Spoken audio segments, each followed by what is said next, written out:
സർവ്വജനപദങ്ങളുടെയും നാഥ എന്ന് പരിശുദ്ധ അമ്മയെക്കുറിച്ച് പ്രതിപാദിക്കുന്ന ഈ എപ്പിസോഡിലേക്ക് ഏവർക്കും സ്വാഗതം.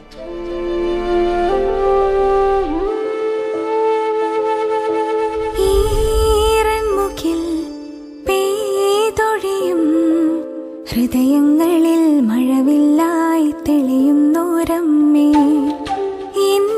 തണലായി ഈ മരുഭൂവിൽ അളവില്ലാ സ്നേഹം നൽകണമേ.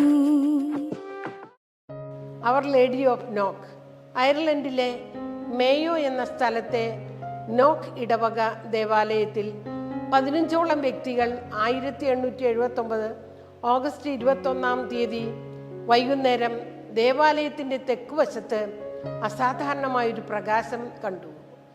ദിവ്യപ്രഭയുള്ള 3 രൂപങ്ങൾ ദേവാലയ ഭിത്തിക്ക് മുന്നിലായി കാണപ്പെട്ടു. പ്രകാശവലയം ചെയ്തിരുന്ന ആ രൂപങ്ങൾ, ഒന്ന് പരിശുദ്ധ കന്യാമറിയത്തിൻ്റെ രൂപം, 2 വിശുദ്ധ ഔസേപ്പിതാവിൻ്റേത്, 3-ാമത്തേത് സുവിശേഷകനായ വിശുദ്ധ യോഹന്നാൻ്റേതും. അമ്മയുടെ രൂപത്തെക്കാൾ അല്പം ചെറുതായിട്ടാണ് അവരുടെ മുൻപിൽ മറ്റു രൂപങ്ങൾ പ്രത്യക്ഷപ്പെട്ടത്.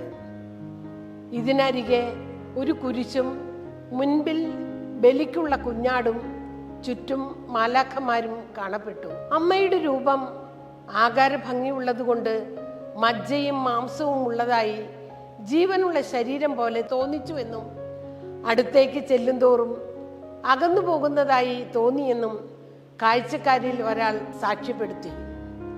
ദേവാലയവും പരിസര പ്രദേശവും പ്രകാശപൂരിതമായിരുന്നു. ഏതാണ്ട് 3 മണിക്കൂർ കഴിഞ്ഞ് ഈ കാഴ്ച സാവധാനം മാഞ്ഞുപോയി. പരിശുദ്ധ അമ്മയുടെ രൂപം ഒന്നും സംസാരിച്ചില്ലെങ്കിലും അമ്മയുടെ സാന്നിധ്യം എല്ലാവർക്കും സമാധാനവും ശക്തിയും ആശ്വാസവും നൽകി. പരിശുദ്ധ അമ്മ വാചികമായ ഒരു സന്ദേശം നൽകാത്ത ഏക മരിയൻ ദർശനമാണിത്. എൻ്റെ പ്രിയ സഹോദരങ്ങളെ, ദിവ്യകാരുണ്യ സാന്നിധ്യത്തിലൂടെ ഈശോ നമുക്ക് തരുന്ന ആശ്വാസവും കരുതലുമാണ് പരിശുദ്ധ അമ്മ ഈ നിശബ്ദ ദർശനത്തിലൂടെ നമുക്ക് പകർന്നു തരുന്നത്. നമുക്ക് കൂടെ പ്രാർത്ഥിക്കാം.